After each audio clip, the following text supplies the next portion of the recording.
Dr. Kaltlosner sat in his small winter garden on the edge of the mountain station, wrapped in a thick wool blanket, slowly rocking back and forth in the old rocking chair. Outside, the wind howled across the endless ice fields, but inside, only the cold blue glow of the holoscreen flickered. He had turned the heating up. Why bother saving energy anymore? The news played on an endless loop on the screen. The same faces that had smirked at him months ago. Exaggeration, they had said. Scaremongering.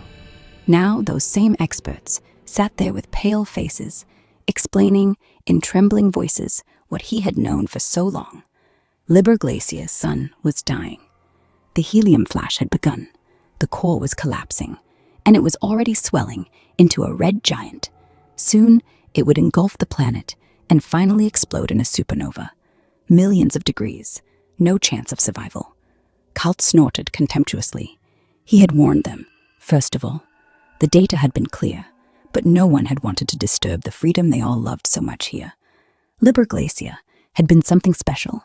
Only a minimal government, no taxes, no regulations, just people who had escaped the extreme overcrowding of the core worlds.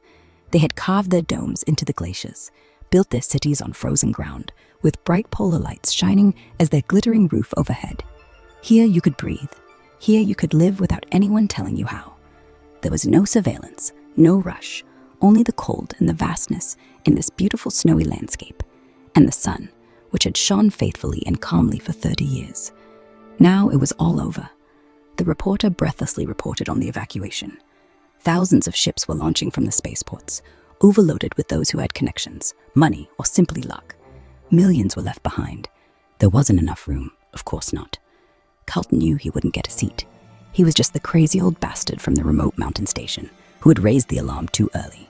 No politician, no celebrity, no family man with children, just a scientist who had unfortunately been right and would die precisely because of it.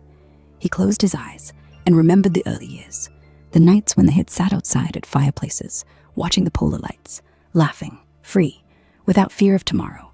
Back then, everything had made sense. The screen switched to the minister-president. The man stood on an improvised stage in front of the government dome, the blue and white flag of Liber Glacia flapping in the wind, speaking in that theatrical, heroic voice that Kalt had hated from the very beginning. "Dear citizens of Liber Glacia," he barked, "we will not give up. At this very moment, we are sending a distress call to the entire known universe. We ask for help. We ask for rescue. Liber Glacia will not fall as long as a single spark of hope still burns." Kalt laughed bitterly. Idiot. As if anyone out there would listen to a distress call from such a small colony. As if anyone would come. Yet, as the sun on the horizon already visibly swelled and cast an ominous red glow over the snowfields, the distress call did indeed leave the colony's antennas. A narrow, desperate data stream describing the situation with coordinates attached. It made its way through the cold blackness of space, past the outer planets, out into the void between the stars. And somewhere, beyond anything known, it reached a being that had heard such signals many times before. A being far larger than any imagination of the people on Liber Glacia. Lyxe lay stretched out in the warm grass of her enormous garden, the sun bathing her rosy purple, shimmering skin in a delicious glow, beads of sweat from her last mission still glistening on her body. She wore only a bikini and a light, skimpy wrap around her hips. Nothing more was needed on a day like this. Her massive legs were stretched out long, her bare soles resting gently on the special terrariums that housed entire tiny villages. Thousands of little humans scurried busily over her toes, under her arches, and across her heels, armed with soft brushes and cloths, working to scrub away the dust and grime of the last world she'd visited.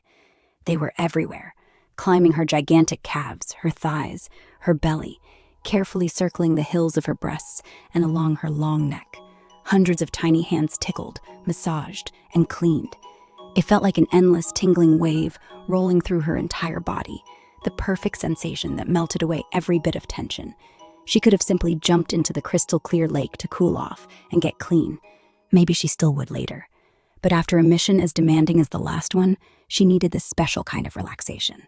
Only these tiny touches of thousands of tiny hands could relax her so deeply that she nearly drifted off to sleep. And the best part, she knew the little people did it willingly. They loved her, They adored her for everything she had done for them in the past. That made it even more wonderful. Lyxe sighed contentedly, eyes half closed, savoring the rare peace. At least half a day. Just half a day of doing nothing.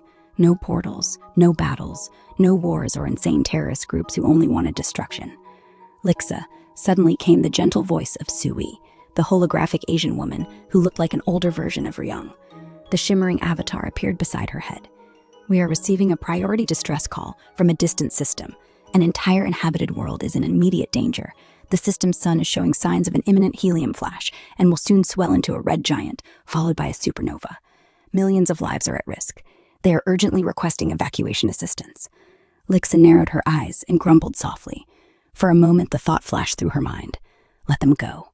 Let nature take its course. Worlds die all the time. Why always me? But she instantly hated herself for it. How could she be so selfish? Then she felt it. That familiar warm ache in her chest, her heart. Even though she couldn't see the people yet, she could easily imagine what they were going through. She remembered her own desperation when her homeworld had been half destroyed. A terrible memory. Here we go again, she murmured lazily, slowly sitting up. As always, she moved carefully and controlled, her invisible protective shield catching any possible danger to the little helpers on her body. A few tinies lost their grip and slid squealing down her skin, but no one was hurt. She smiled apologetically toward her feet. Sorry, my little ones. Duty calls. But thank you for the massage. That was pure bliss. With a deep sigh, the 22-meter-tall axolotl giantess stood up fully, stretched luxuriously, and padded barefoot toward the control room. She casually stepped on a few people along the way, their tiny forms gently pressed against the ground beneath her massive soles, while the others, still clinging to her body, held on bravely as she walked. Inside, she activated the large display and pulled up the distress call details.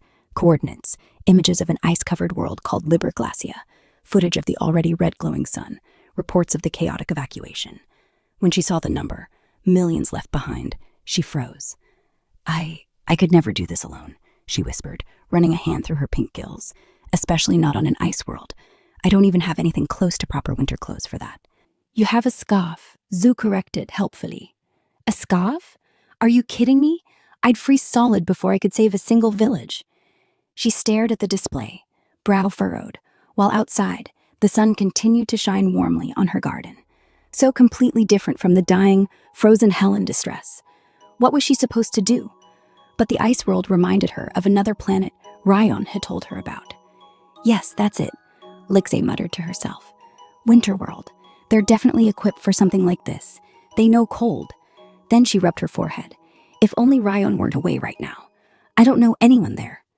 Reshik kept staring at the screen. This really shouldn't stop her now. Plup pup. Walaya loved this, really loved it. The gym was her absolute sanctuary.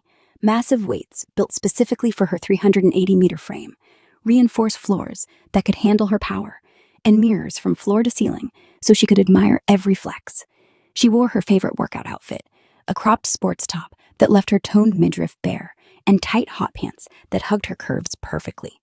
Sweat poured down her lilac skin, making it glisten under the bright lights, and her pink gills fluttered with every heavy breath. She had just finished another set of deadlifts, plates stacked so high they looked like huge city buildings to normal people, and set the bar down with a thunderous clang that echoed through the entire facility. Grinning to herself, she wiped her forehead and moved to the treadmill. Nothing beat a good run after lifting. Nothing. The reinforced belt groaned under her weight as she stepped on, and soon her massive bare feet were pounding the surface in a steady, earth-shaking rhythm. Each impact sent vibrations through the floor. Boom, boom, boom, like distant avalanches. She cranked the speed up, her long lilac pink hair swaying behind her, and grabbed her oversized water bottle for the occasional refreshing gulp. Sweat flew off her in tiny droplets, and she felt invincible. Then, out of nowhere, came a different kind of thunder, a loud, frantic banging on the heavy steel door next to the gym. Not the usual maintenance knock. This was desperate, almost panicked. Walaya slowed the treadmill and hopped off with one powerful step that made the whole room shake. Her heart skipped a beat. No identification showed on the door monitor. No name, no clearance code, nothing. Who or what? She approached cautiously, muscles still pumped and glistening, and gripped the massive handle. With a deep, creaking groan, the huge door swung open. Standing outside in the swirling snowstorm was another axolotl, a much smaller one, barely reaching Walaya's navel, She was shivering violently, teeth chattering, dressed in nothing but a long-sleeved shirt, wide pants, and a ridiculous thin scarf that did absolutely nothing against Winterworld's brutal cold. "What in the frozen hells?" Walaya blurted, eyes wide. "Who are you? Get in here before you turn into an icicle." Without waiting for an answer, she gently but firmly nudged the smaller giantess inside with one powerful leg, pushing her past the threshold like a lost puppy. The door slammed shut behind them, sealing out the howling wind. The stranger immediately collapsed against the nearest wall, shaking uncontrollably. I'm Lyxe," she managed through chattering teeth. "And it's freaking freezing. I think I'm dying." Walaya's protective instincts kicked in instantly. She scooped the smaller axolotl up in one smooth motion and pulled her close, pressing Lyxe's trembling body against her own warm, sweat-slicked torso. The contrast was almost comical. Lyxe's frozen cheek buried right in Walaya's toned, glistening abs. "You poor thing," Walaya murmured, wrapping her strong arms around her and rubbing her back to generate more heat. "I'll warm you up, don't worry. But once you can talk properly, you're telling me exactly who you are and how you got here. We don't exactly love uninvited guests crashing our workout." Lyxe, face smushed firmly into Walaya's warm, slightly salty belly, had no idea what had just happened to her. One moment she was freezing to death outside a random portal. The next, she was enveloped in the overwhelming heat and scent of another giantess. But the warmth felt incredible. She just nodded weakly, clinging to the only source of heat in the universe right now. Wandy emerged from the adjacent room and came to an abrupt stop when she took in the scene before her. Walaya was holding a smaller axolotl woman tightly against herself, whose body was trembling. "What's going on here?" Wandy asked in surprise as she stepped closer. Walaya looked up at her and nodded toward the stranger. "She just knocked on our door out of nowhere. She was outside in the storm, completely frozen. Her name is Lyxe." Wandy's eyes widened. Instinctively, she lifted a hand to her mouth. "Oh, stars. The poor thing. How can I help?" "Hold her warm for a moment, please," Walaya replied, calmly but firmly. "I'll get her something warm to wear and hot drink. But be careful, we don't know her yet." Wandy nodded immediately. Carefully, almost reverently, she took Lyxe from Walaya's arms. The smaller axolotl woman was pressed against Wandy's soft, warm body, her face nearly disappearing entirely between Wandy's enormous breasts. Under normal circumstances, Lyxe would probably have protested, or at least felt uncomfortable. This time, she didn't. The warmth was overwhelming, enveloping, safe. A soft, shaky sigh escaped her as her cheeks pressed into the warm, gently rising surfaces. Her body relaxed a little more, almost involuntarily. Walaya gave them one last assessing glance before quickly leaving the room. Wandy slowly stroked Lyxe's back, her large fingers careful and soothing. "I'm supposed to be careful with you?" she murmured quietly. "A stranger?" She tilted her head slightly. "But you're quite obviously one of us, just a bit on the small side." Lyxe gathered her strength and managed to speak a few words. Her voice was still rough, but clear enough. "Your friend is right. You always have to be careful. I've been to many planets, and some people are truly, truly evil, deep down. You always have to be prepared for that." She took a deep breath. "But I'm a friend of Ryung." Wandy blinked. "Ryung?" Then her eyebrows rose in surprise. "You mean the small human giantess we got these bracelets from?" A smile spread across her face. "If you're a friend of hers, then you're a friend of ours." At that moment, Walaya returned, a steaming cup in one hand and a thick, padded overall in the other. "You should put this on, little one. The overall actually belongs to one of our colony's children, but it should fit you well enough." She studied Lyxe critically. "And we should go to the furnace. You need to warm up properly. Otherwise, you'll end up getting sick." Wandy nodded in agreement and carried Lyxe into the adjoining room. Over her shoulder, she said with a grin to Walaya, "Imagine that. She's a friend of Ryung." Walaya raised an eyebrow. "Ah, yes, I thought as much." She chuckled. "That also explains why she's smaller. The giants on your planet seem to be a bit more compact overall." Between Wandy's breasts, Lyxe shook her head and managed a weak grin. "No, you're just damn huge, you jokers." Wandy laughed softly, then carefully set Lyxe down in front of the furnace. The room was filled with a pleasant warmth. Lyxe moved closer to the furnace, pulled on the overall, and her trembling slowly subsided. The cold faded, not all at once, but steadily. The much larger Wandy sat down beside her and looked at her curiously. "So," she asked with interest, "what kinds of planets have you been to so far?" Lyxe thought for a moment. For example, a hot desert planet. Back then, I thought it was horribly dry and uncomfortable. She made a slight face. But compared to your world, it was actually pretty nice. Hey, Walaya objected lightly. Don't badmouth our world. It might be cold and lonely, but it's our home, and we're grateful to have a safe place here. Lyxe smiled faintly but sincerely as she enjoyed the warmth of the furnace. I understand that, she said softly. Safe places are priceless. I'm also glad my world lies far away from any civilization. She hesitated. You know what happened to our homeworld? They all nodded and fell silent for a moment. Since we're already talking about safe places and lost worlds, Lyxe began, slowly regaining some color in her face. The warmth of the heater was visibly doing her good. There are many worlds out there that need help, and right now, another ice world is in danger. Wandy lifted her head. An ice world? Like ours? Lyxe nodded. At least kinda similar. Cold regions, little sunlight. Mostly humans live there. To you, they would probably be incredibly tiny. Wandy laughed softly. Oh, that's true. But I've slowly gotten used to seeing them. At first, they were just little dots. By now, with a bit of effort, I can even make out their arms and legs. She smiled gently. Really cute, the little ones. And the humans on this ice world are in danger? Why? Lyxe took a deep breath and calmly explained the situation. That the star was on the verge of collapse. The world has to be evacuated, she concluded, as fast as possible.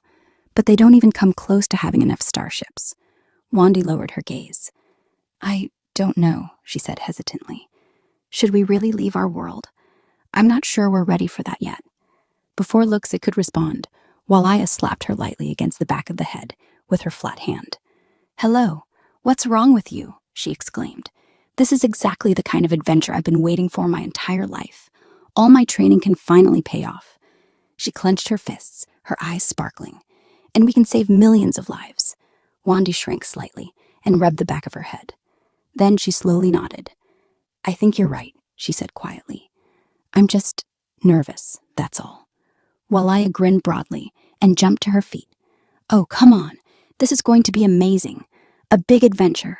Let's get moving. Every minute counts. Dr. Kalt Lawson stood irritably in his small kitchen, letting the coffee machine hum away. The radio was still broadcasting the same reports. Desperate evacuation efforts, overcrowded spaceports, attempts to build new ships on short notice, and so on. Completely pointless, he muttered, pouring himself a cup. We have far too few spaceships, and you don't just build those things in a couple of days. At that moment, the doorbell rang. Surprised, he set the phone and went to the airlock. When he opened the outer door, a figure in an orange and white suit stepped inside. Cold air and snow blew in before the outer door sealed shut again. Lawson opened the inner lock. I wonder who that might be, he murmured, taking a sip of coffee. The woman stepped inside, pulled back her hood, and shook out her long blonde hair, which formed a striking contrast to her pale blue skin. Her light green eyes practically glowed. Hello, Dr. Lawson. My name is Kaidara Nolan. I was sent by the government. Thank you for letting me in. This is important. He raised an eyebrow. Of course. If it's from the government, then it's obviously important, he replied sarcastically, even though our sun is about to explode. Very funny, but that's exactly what this is about, the blonde woman replied calmly. The Prime Minister wants us to send the distress signal from your mountain station as well, with the most precise coordinates possible. After all, the helpers need to know where to find us. Lawson frowned. Helpers? Aliens, you mean? There's no civilization out here within several light years. He eyed her skeptically. Have you been drinking? We're at the very edge of known routes. It would take decades for anyone to get here, unless a wormhole just happened to open somewhere. And that would be a miracle. Kaidara let her shoulders slump slightly. Don't argue, Doctor. This is a government order. He raised his hands in a placating gesture. All right, as the government commands. He sat down at his terminal and typed with focused precision. Through the large observation window, several satellite dishes outside could be seen slowly adjusting their positions. After a few minutes, he decisively hit enter. There, he said. The message is out, including coordinates. I even tied in the subspace relays, so it's transmitted faster than light. He snorted. But believe me, it won't help. No one can travel faster than light. That's a scientific fact. Then he scratched his head.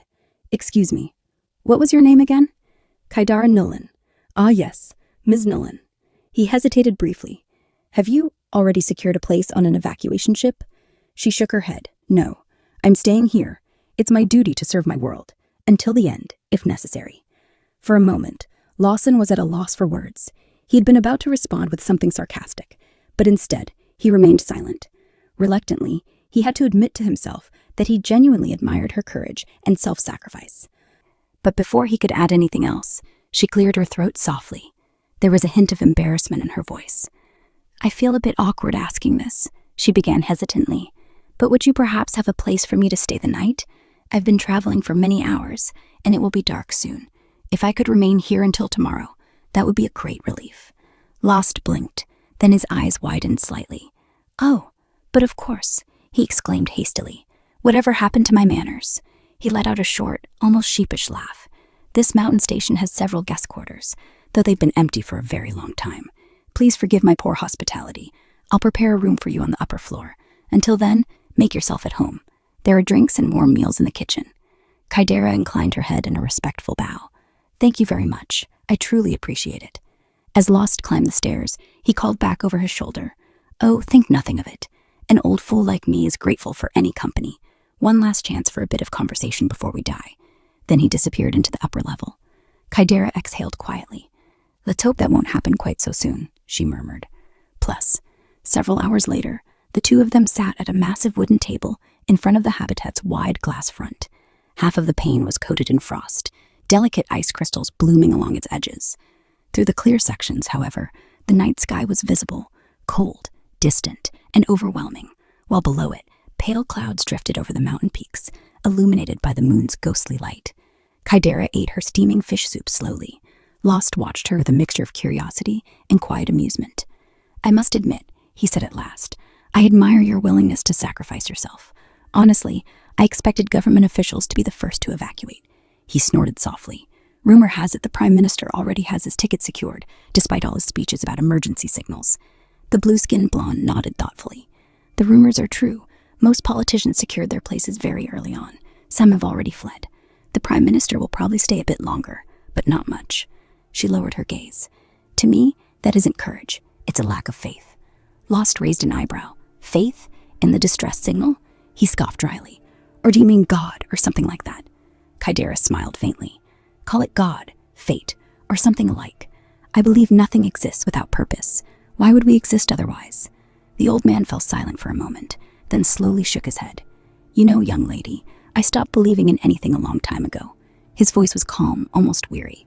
In reality, entire worlds die every single day. Billions of beings, somewhere out there in this cold universe. If our world dies, it will be nothing more than a single snowflake vanishing into infinity. Nothing special. No one will come to help. He looked at her and offered a faint smile. But I do enjoy sharing this meal with you. A small moment of cheer at the end of my life. Kaidera grinned. Then I'm glad I can provide that. Her eyes sparkled with determination. But speak for yourself. I haven't given up hope yet. There's still so much The entire building shuddered.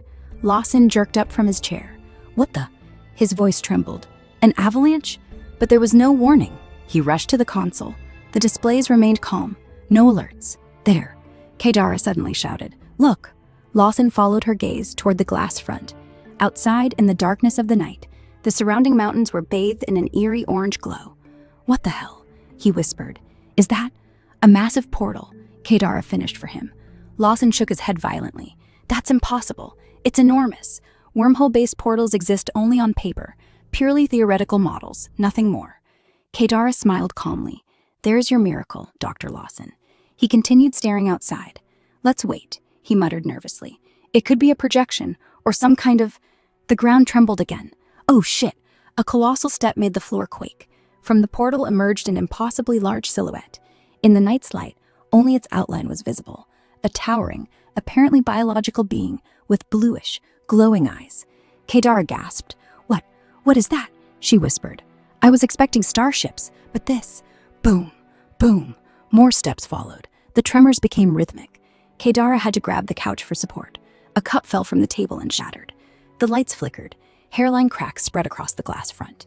A second giant stepped through the portal. Damn it, Lawson gasped. I don't think we're safe here.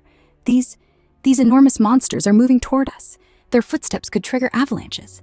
Kaidara had already run to the airlock and was hastily pulling on her cold weather suit. But we're not going outside, are we? It's safer in here. Lawson joined her, slipping into his pink protective suit. For now, yes. The mountain station is extremely well reinforced. He swallowed. But it's also highly visible from far away. Do you understand? But going outside can't be a better option, Kaidara shouted. Suddenly, the tremor stopped. An unnatural silence settled over the habitat. A shiver ran down Kaidara's spine. She felt it deep inside her. Slowly, she turned around. A gigantic, turquoise glowing eye filled the entire front window. Hello, is anyone in there? The voice thundered like an earthquake itself, making the glass groan further. Do you need help? Then, slightly quieter. Oh, sorry, I think I'm speaking a bit too loud. I'll try to be quieter. A brief pause. We received your distress call. That came from you, didn't it? Kaidara and Kaut looked at each other. Disbelief, fear, and utter confusion were written across their faces. Then, Kaidara swallowed, gathered all her courage, and stepped forward. Yes, she called out. Yes, the distress signal came from us. Our world is dying. Oh, good.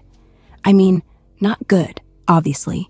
Another voice cut in, as a second colossal face pressed itself into view before the observation window.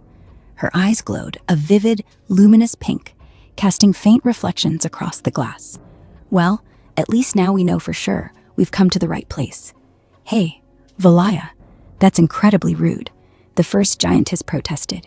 You can't just interrupt me like that. I was in the middle of communicating with these wonderful people.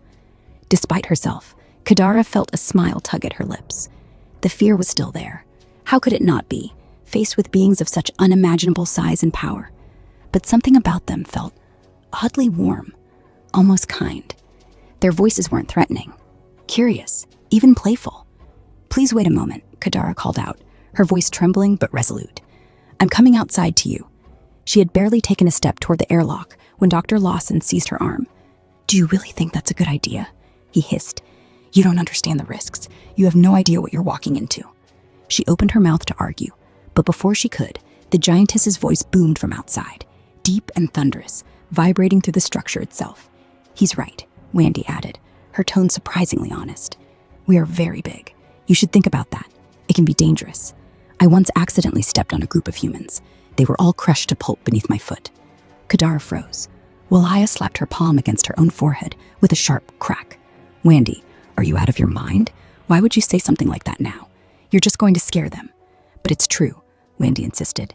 They deserve to know. Kaidara swallowed hard. Yes, that was terrifying. But at the same time, they weren't hiding anything. They weren't lying. And really, if these beings wanted to harm them, they wouldn't need excuses. They could crush the entire mountain station between their fingers without any effort if they wanted to. It was dangerous either way. And this was first contact. Real, undeniable first contact. She would not let fear rob her of that moment. With a sharp motion, she tore herself free from Dr. Lawson's grip and stepped into the airlock. Moments later, she emerged into the freezing darkness of the night. A violent wind howled around her, clawing at her suit as she struggled forward. The giants stood far below in the valley, yet they were so vast that their heads still rose to the level of the station itself. Kaidara's heart hammered in her chest as she waved both arms and shouted into the storm. I'm here. My name's Kaidara. One enormous turquoise eye moved closer, glowing softly, like a distant star. Oh, that's a beautiful name, Wandy said gently. Kaidara. It suits you well. Walaya nudged her friend aside, craning forward to get a better look at the tiny human woman. Hello there, little one. We've come to help you, though, to be honest, I'm not entirely sure how yet. You'll get your answer in a moment. Another voice called, this one coming from below. Kaidara stepped closer to the cliff's edge and looked down. There was a third giant, smaller than the other two, but only by comparison. She was still an immense colossus, her form moving with deliberate care as she climbed upward. Lyxe noticed Kaidara, raised a hand in greeting, and spoke as she continued her careful ascent. My name is Lyxe. I'm leading the rescue mission. These two big ones are assisting me. Kaidara's thoughts spiraled. Aliens, giants, and they had come to save them? So far, they showed no sign of hostility, no cruelty, only concern and curiosity. She forced herself to stay calm and called out as loudly as she could. What exactly are you? And how can you help us? Do you have magic or something? Can you stabilize our sun? Lyxe had reached the cliff now, her eyes rising just above the edge, studying the fragile human with open curiosity. "We are Larconians, and—" "No," she said softly. "We can't do that. We don't possess technology advanced enough to stabilize a star." Kaidara's heart sank. "But," Lyxe continued, "but we can relocate you," Walaya finished brightly. "To our world. It's an ice world too." "Relocate us?" Kaidara echoed. "To your world?" The massive faces of Lyxe, Wandy, and Walaya leaned in closer. They looked friendly, but at this distance, their sheer scale was overwhelming, almost crushing. "I understand why this frightens you," Lyxe said calmly. "But these two," she gestured toward Wandy and Walaya, "will make sure you have everything you need. A place to live, guidance, knowledge about the world, the sector, and how to survive there." Kaidara hesitated, then asked the question that had been clawing at her mind. "But are we going to be your slaves or something?" "Wahahaha," Walaya burst out laughing. "Slaves? What? How did you even get that idea?" Wandy, however, grew more serious. "Well, you will have some restrictions. You'll be living alongside us giants, after all. You'll need to follow our laws and rules, and always be careful not to get too close to us, like you are right now. You're already dangerously close." She extended a single finger. The fingertip brushed Kaidara, just barely. The force alone sent her stumbling backward, tumbling into the snow. Her heart raced as she looked up at the towering face above her. Wandy cleared her throat. "Sorry, didn't mean any harm. I'm just saying, always be careful." At last, Dr. Lawson's voice rang out from inside the habitat, sharp and suspicious. "But how exactly do you plan to relocate us?" he demanded. "There are millions of people on our world, multiple cities. I don't see any ships, any transports. Why should we believe you're not lying to us?" Wandy finally reached over her shoulder and gave a broad strap a casual tug. "See," she said, gesturing toward the massive backpack strapped to her back. "It's not just for show. We can transport a lot of people in there. Entire buildings, actually." Kaidara blinked in disbelief. "Entire buildings? In a backpack?" Walaya grinned widely, her glowing eyes sparkling with anticipation. "If you want, I can give you a quick demonstration." Before anyone could object, the muscular, visibly well-trained, gigantic Larconian stepped closer to the mountain station. Her movements were astonishingly controlled for a being of such immense size. Slowly, she knelt down, wrapped her enormous fingers around the station's outer structure, and began to pull. A deafening screech tore through the night. Metal groaned. Anchors ripped free. Steel beams creaked under the strain. Kaidara jumped aside in shock as the entire ground vibrated. The station lurched violently, snow cascading from its edges. A deep, hollow cracking sound echoed through the structure as the last restraints gave way. Several exterior panels bent. Sparks flew, but astonishingly, the building remained largely intact. Walaya lifted the entire mountain station out of the ground as if it were little more than a small toy. She tilted her head and peered through the large front window with an almost playful smile. Inside, the terrified scientist stood frozen, pale as chalk. "Easy," Walaya said gently. "I've got you. Nothing's going to happen to you. You can relax in there during the trip." Then she turned halfway toward Wandy, opened the enormous backpack with practiced ease, and carefully placed the entire mountain station inside. Kaidara's breath caught. Inside the backpack was space. A lot of space. "There's still plenty of room," Wandy said with satisfaction. "Together, we could easily take an entire city with us today." Kaidara was about to say something when a shadow suddenly fell over her. Carefully, almost reverently, huge fingers closed around her. "Don't be afraid," Lyxe's calm voice resonated. A heartbeat later, Kaidara found herself resting in a colossal hand, securely cradled, supported by warm, solid skin. With every slow breath Lyxe took, the hand rose and fell ever so slightly. Kaidara felt tiny, fragile. Everything about this was utterly overwhelming. "I'll keep you right here in my palm," Lyxe said gently. "You're safe. I need your guidance. You know your world better than we do. Tell me which city we should relocate first." Kaidara's thoughts raced. These giants were so breathtaking, so powerful, so wonderful. But could she really trust them? For a moment, she felt herself on the verge of freezing completely. Then she remembered. The dying sun, the desperate people, the fact that this was perhaps, no, probably, their only chance. She took a deep breath, forced herself to focus, and lifted her gaze to Lyxe. "The city of Kortenflof," she said, her voice steadier than she had expected. "It's several kilometers from here. Millions of people live there. If you can save them, we would be incredibly grateful." Lyxe nodded slowly. "Then that's where we'll begin." In the streets of Kortenflof, rage burned like a living flame. The wind howled icy through the alleys, whipping snow into sharp veils, yet the heat of fury burned hotter than any cold. People pressed forward in front of the government building, fists clenched, voices raw and loud. "The rich are flying off and leaving us to rot," screamed a man with a flushed face. Bottles flew, windows shattered, police shields slammed against stones. Sergeant Mara Voss and her longtime partner, Lieutenant Torrin Hale, stood shoulder to shoulder in the front line, both in thick uniform jackets, helmets pulled low over their faces, shields raised. They knew this mood all too well. The last weeks had not been easy. "Stay calm," Torrin called with a firm voice that nearly drowned in the wind. "We don't want to hurt anyone. Go home to your families." Mara gave him a quick nod, but then the earth trembled. At first only a faint shudder, easily mistaken for a gust of wind, then stronger, rhythmic. Boom, boom, boom.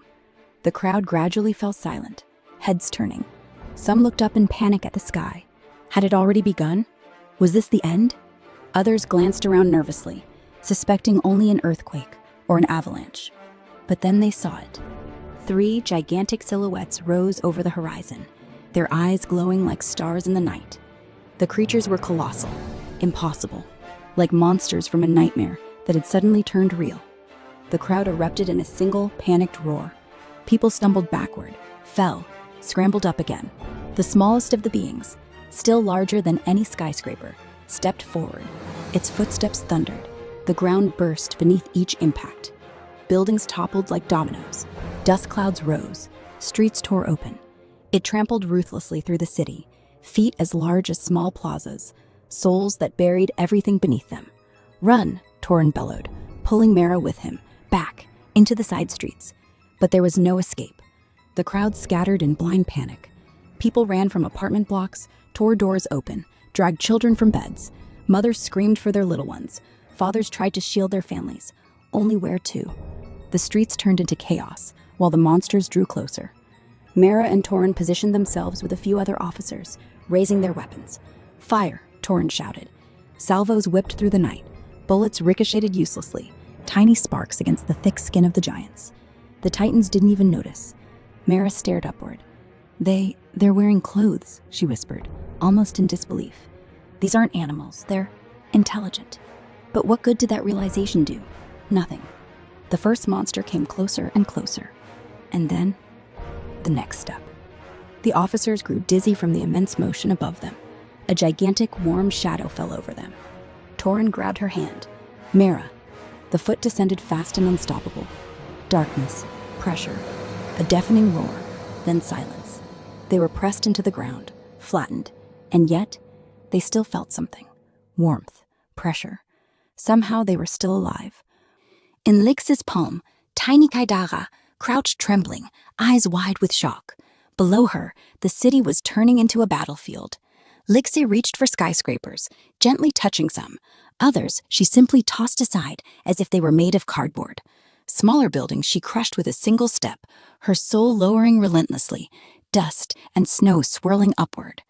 Walaya burst out laughing, a warm, booming sound.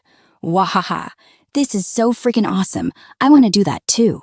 But Wandy was beside herself. "Lyxe, damn it, what are you doing? There are people in those buildings and on the streets. You're killing them all." Lyxe paused, slowly turned to Wandy, blinked, then scratched the back of her head sheepishly, her massive fingers running through her gills. "Oh, sorry guys. I should have explained first." She lifted her foot, slowly, carefully, and showed the sole. Tiny figures clung to it, tiny humans pressed into the skin, but alive. Some stirred weakly, others lay still, unconscious from the pressure, yet none seemed injured. "See?" Lyxe said calmly. "They're fine. Maybe some are shocked or knocked out from the force, but no one's hurt. The shield keeps them alive and unharmed." She pointed to her bracelet, then to Wandy's and Walaya's. "The bracelets you got from Ryung.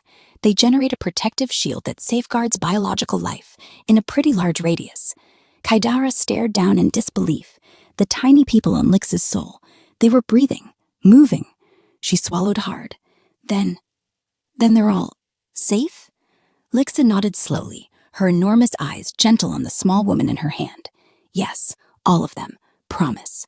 Lyxe lowered her foot again, carefully. And why am I destroying some buildings? I'm testing which structures are stable enough to pack into the backpacks.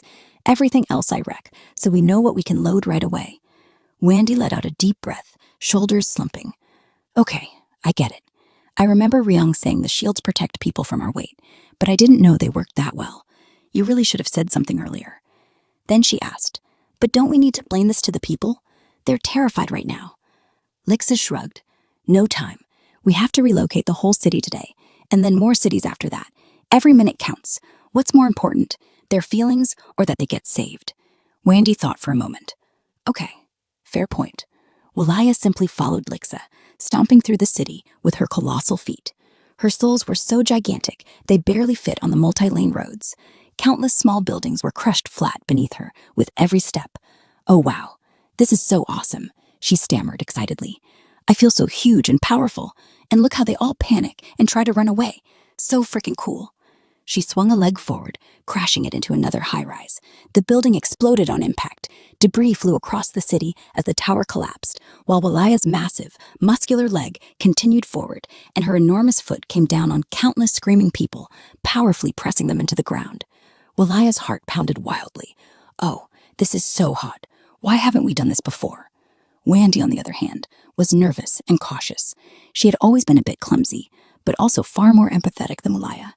She felt sorry for the little people who must be so terribly afraid. Carefully, she placed one step after another through the city. Watch out down there.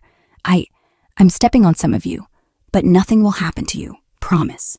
She bit her lower lip nervously as she felt tiny people being pressed beneath her sole, but there was no crunch. She lifted her foot and everyone was okay. Phew, it works. Then she continued and crouched down to lift one of the still standing, obviously very stable buildings from the ground. Attention everyone inside.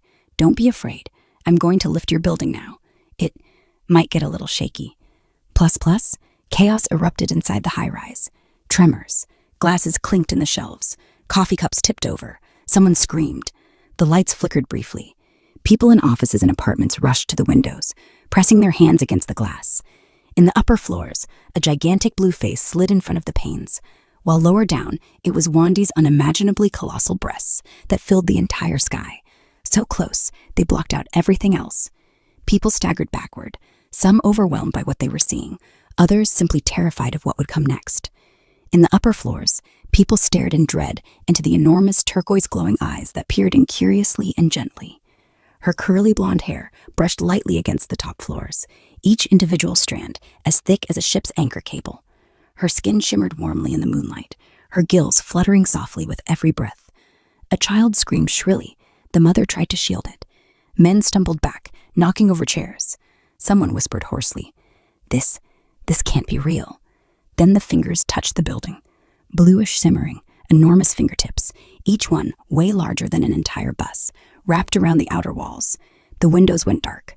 The view vanished completely, as if the world had been covered by living flesh and skin. The fingers pressed gently, and yet the building shook violently. A deafening groan ran through steel and concrete. Tables slid across rooms, filing cabinets falling down. People tumbled over one another. A man slammed hard against a wall. A woman clung to a doorframe, her children hanging from her like little monkeys. Lamps swung wildly, lights flickering like in a horror movie. Screams mixed with the grinding of metal and the dull thud of falling furniture. "Hold on," someone yelled. "Hold on." The high-rise lifted. The floor tilted first slightly, then steeply. People slid across carpets, clawing at desks. A sofa tipped over. Gravity went mad, pulling downward one moment, sideways the next. Someone vomited from sheer terror. And then, silence. Only the faint vibration of the fingers surrounding them. The building floated. From outside, from Wandy's perspective, everything looked completely different. She held the high-rise carefully between thumb and fingers, like a fragile porcelain jar. The tiny lights in the windows flickered frantically. Small, panicked figures darted back and forth, pressed themselves against the glass, stared up at her with wide, terrified eyes. Wandy smiled involuntarily. "Oh, look how cute you all are," she murmured softly, almost tenderly. Her voice rumbled deep and warm through the building, making the windows vibrate. "Don't be afraid, little ones. I'm being really careful. It'll just be a little shaky, I promise." She turned the building gently, examining it from all sides, like a new toy. The people inside tumbled again, but softer this time. Wandy giggled quietly. "Whoops, sorry, I'll try to move slower." Then, with her other hand, she took the enormous backpack off her back and opened it. Carefully, she lowered the high-rise inside. Her fingers released slowly. The building sank softly into the padding, wobbled once more, then stood securely. Wandy nodded. "There, nice one safe. But I need to put more buildings next to it so they can brace each other. So I'll leave the backpack here for now." She patted the outside lightly, as if stroking a pet. "Rest up, my dears. We're getting you all to safety." And somewhere in the darkness of the backpack, amid overturned tables and scattered files, the people slowly began to realize they were still alive. But what did this enormous being intend to do with them? What would happen to them? Plus, Walaya was having the time of her life. She had always known she was strong, stronger than most back on her homeworld. But this, being so absurdly gigantic on a human planet that she could shred entire skyscrapers with a casual movement of her leg, that whole rows of houses were simply flattened under her bare soles like cookies, that went beyond anything she had ever imagined. And yet, here she was, living it. Every step was a force of nature. The ground burst beneath her soles. Asphalt tore open like dry sand. Cars were crushed into flat metal pancakes. Smaller buildings crumbled under her weight. She took care, just like Lyxe, to leave the truly stable structures standing, the ones they could pack up later. But everything else simply vanished beneath her. Dust clouds rose, screams were swallowed, and under her warm, slightly sweaty soles spread absolute chaos. Countless people, cars, street lamps, entire blocks, flattened, pressed into the soft skin of her soul, stuck there like insects on a hot summer day. Walaya suddenly paused. She lifted her right foot, slowly, curiously, and stared at the soul. "Wow, look at how many people are stuck to my soul." Her voice boomed, loud and thrilled through the night. "Hey guys, tell me, how does it actually feel to be stuck to my soul? That must be totally wild." Suddenly, she lost her balance, just for a second, because she was standing on one leg and staring at herself in fascination. Her massive body tipped backward. Whoa! Lyxe, who had been inspecting a few stable residential towers, only noticed the shadow when it was already too late. She looked up and saw nothing but Walaya's enormous, toned backside coming straight at her. The tight pants stretched taut over the full, round curves, now descending. A second later, crash, dust, an entire neighborhood vanished beneath Walaya's rear. Buildings imploded. Everything was simply flattened, and Lyxe, the much smaller but still colossal axolotl giantess, was half squished flat under the warm, heavy buttocks.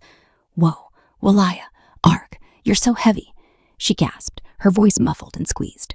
Walaya hastily braced herself with both hands on the ground and crushed 2 more city blocks under her palms in the process. "Oops, sorry." She looked down, realized who she had just squashed, and turned bright red, face flaming with embarrassment. "I'm so sorry. That wasn't on purpose." From farther away came Wandy's laugh, deep, warm, and a little mischievous.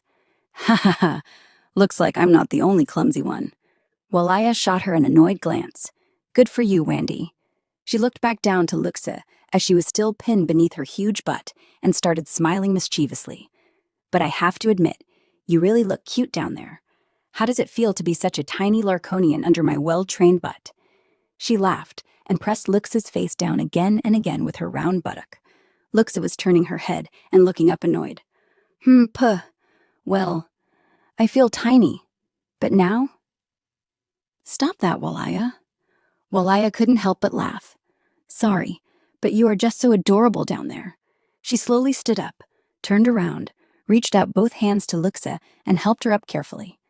"Sorry, couldn't resist. You okay?" Lyxe wobbled a bit, shook herself, then gave a crooked grin. "Yeah, all good." She looked around, at the flattened neighborhood, the crater Walaya's backside and long tail had left, and giggled quietly. "You flattened an entire neighborhood under your butt.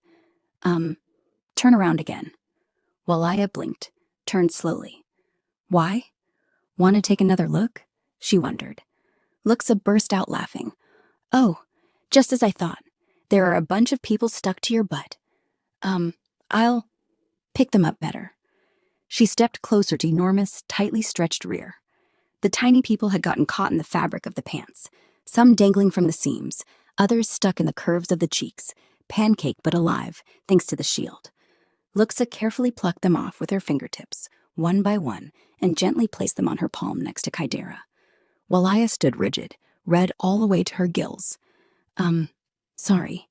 That's really embarrassing, but also funny. How many people got stuck to my butt? Lyxe laughed softly while continuing to collect people. Heh, don't know, big girl. Probably hundreds. That kind of comes with the territory when you're this colossally huge. She paused, looking at Walaya with a warm gaze. At least I kind of can understand now how those people feel. It's not too bad, I think. Walaya laughed again. They had the time of their lives, I am sure of that. Plus, while Lyxe and Walaya had been fooling around, Wandy had been intensely focused on collecting large, stable buildings and stowing them in her backpack. But she had also seen that many people were still panicking, understandably so, after her carefree friend had demolished entire neighborhoods while radiating so much fun. Hey, you little ones down there, Wandy whispered caringly. Please stop running. We really won't hurt you. I know it looks bad, but you're safer if you stay in the buildings I'm collecting. Some people kept running. A gigantic blonde axolotl woman. They trembled, overwhelmed by her size, but her honest-sounding kind words began to take effect. Thank you for standing still. By the way, I'm Wandy, and we've come to take you off your planet to save you. So don't worry, even though we're so huge, I'm always careful, honest. She lowered her gigantic hand slowly into the street, carefully enough that nothing broke, and gently enough that the people weren't too frightened. Come on, climb onto my hand. I'll take you to the others in my backpack. And once we're home, we'll find you a nice place to live, okay? Many hesitated at first, but gradually more and more people really did climb onto Wandy's enormous bluish hand. When everyone was in her palm, she slowly lifted it, brought it close to her face, and examined the tiny humans. Hello, all of you. Thank you for trusting me. You're so cute. I'd love to cuddle every single one of you, but first we have to make sure you're safe, so please don't be mad that I have to put you in here for now. She opened a container and let the people slide gently from her hand into it. She heard some frightened cries and saw bewildered faces, but most of them really did trust her.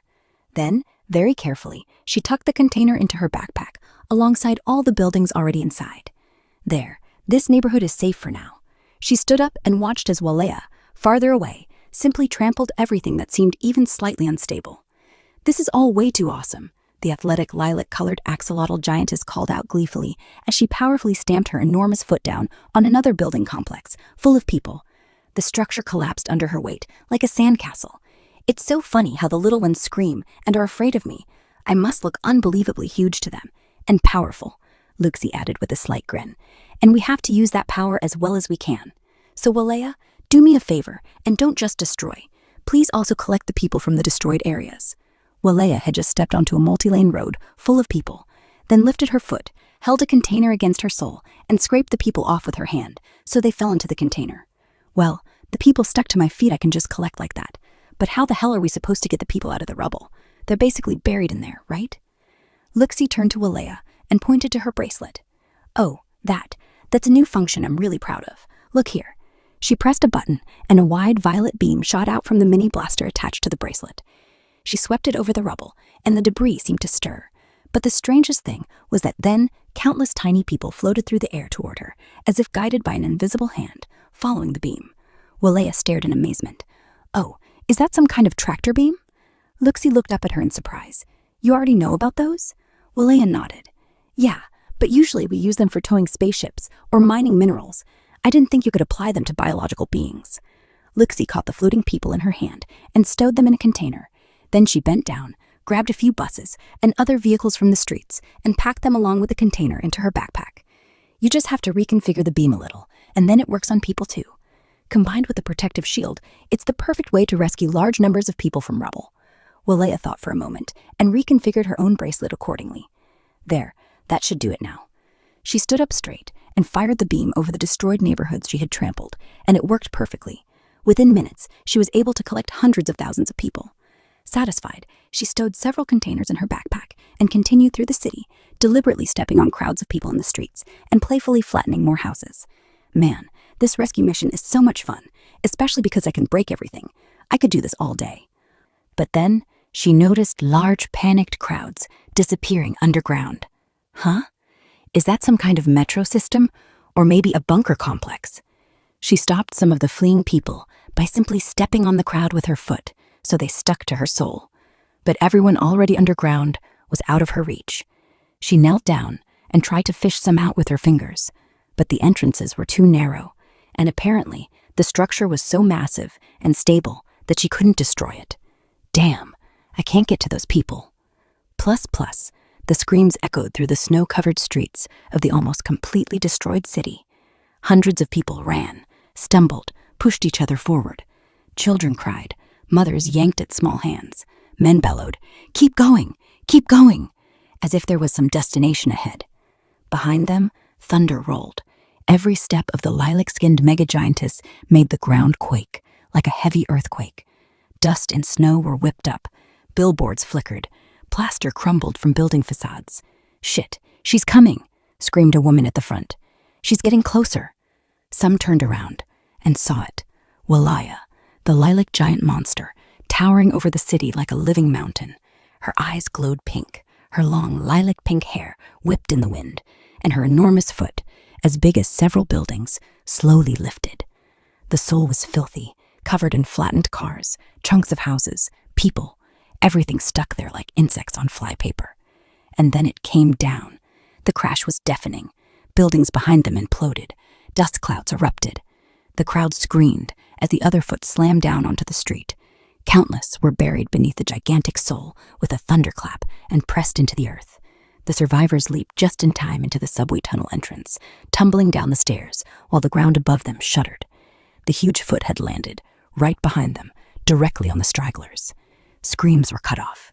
Darkness, dust, silence. The survivors stumbled deeper into the bunker complex. They crowded into the narrow concrete chamber, breathing hard, weeping, clinging to each other. Someone whispered, She trampled them all. My sister was still out there." Then they heard it, scraping. Enormous fingers pushed into the entrances. Metal squealed.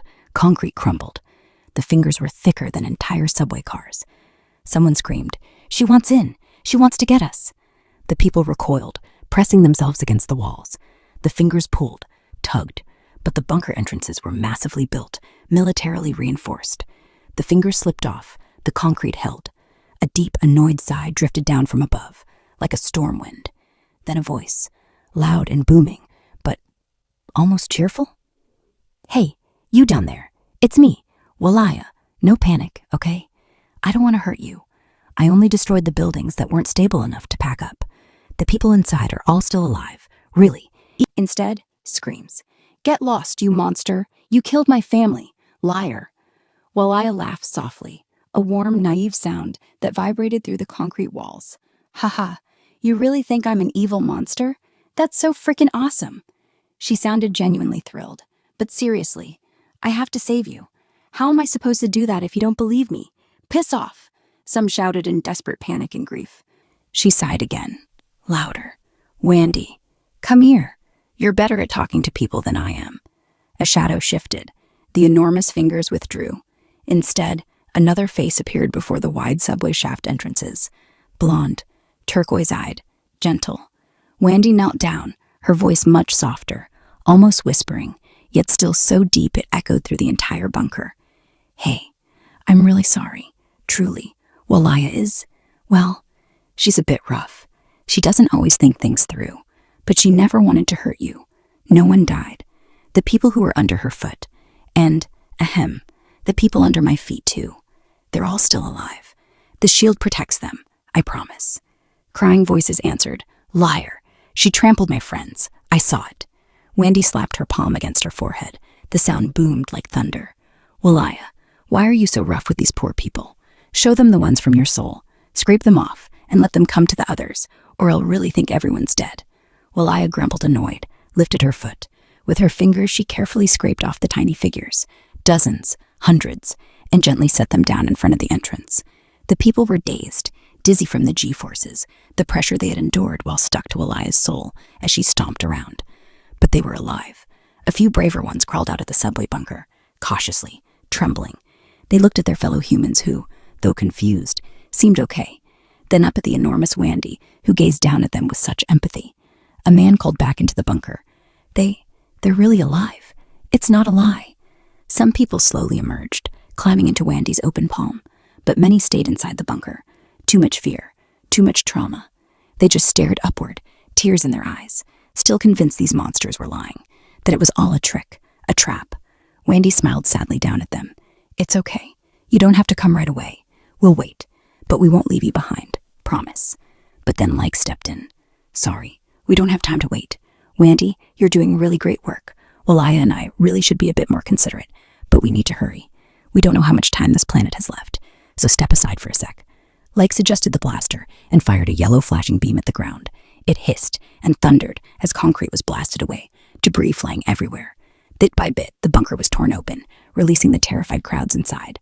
Wandy gently reached for the people, pressing some of the harder-to-reach ones to the ground with her fingers until they stuck to her skin, collecting them all gradually and stowing them in another container. There, don't worry, you're really safe now. Walaya brought her face close to the container, playfully opening her mouth to show her teeth. Or maybe not. Maybe I'll eat you all later. Nom, haha. A wave of shrieks rippled through the container, and Wandy shoved Walaya back. Hey, leave the poor things alone. You're really freaking them out. Walaya had to pull herself together. Sorry, it's just all so insane. Being this powerful is so much fun. But, I'll try to hold back. Promise. Wandy nodded. Good. Then we should get going now. The city looks pretty much empty, if I'm seeing this right. In that moment, a small flying shuttle landed directly on one of her breasts. Huh? What? What is that? She said, curiously examining the tiny vehicle. A voice came from a loudspeaker. This is an evacuation shuttle. We still have people on board who want to be brought to safety. Okay. Nice that you trust us, Wandy said, and instinctively reached for the small craft. For the people inside, it was a bizarre feeling, landing their shuttle, which could hold 70 people, on the breast of a giantess, and now they were being picked up by her hand. The bluish fingers closed around the vehicle, and everyone trembled in suspense. But they had seen that Wandy was always kind. She really seemed to be a savior, and not a monster. Wandy smiled at the shuttle, and tucked it into the backpack as well. Meanwhile, Walaya and Lyxe had rescued the last remaining people from the rubble. The once thriving city was completely destroyed. Some buildings salvaged, all people collected. Lyxe nodded contentedly at the two still gigantic axolotls. Okay, that's it, at least for this city. They opened a portal and traveled back home to Winterworld. Back there, Wandy picked out a suitable spot where the city could be rebuilt. They took the buildings out of the backpacks and placed them neatly in order. It almost looked like a small city rising from nothing. Lyxe looked at the two of them. I'm getting another distress call right now. Hey, you two are pretty practiced now. Could you evacuate the other cities on this planet on your own? Wandy nodded. Of course, we won't abandon the people. And Walaya added, this is going to be so awesome. I can't wait to trample more cities. Wandy smacked her on the shoulder. But nicer this time, please. We can't scare the people so badly. Lyxe laughed. Good. You've got this. Thank you so much for the help. That's really sweet of you. Wandy gave a slight bow. Anytime, my dear. If you ever need us again, just come by. We're always happy to help. Dr. Cal Lawson stood up, his back cracking audibly. The last few hours had been pure torture. Everything had shaken, and he'd had to cling on for dear life. The habitat, no, the entire station, had been badly damaged. But could he really complain? The mountain station now sat on a ridge on a snow-covered peak right next to the relocated city of Kortenfloth. When he looked out through the viewport, the airlock opened again. Kaidara stepped inside. So, what do you say, Dr. Lawson? The man was at a loss for words. Well, I don't know. Everything's different, and yet somehow the same. The station's a total wreck, but enough sensors are still working that I can say with certainty this is indeed another planet. Yes, it's even colder than our world. This is our world now, Kaidara said with a smile. He nodded.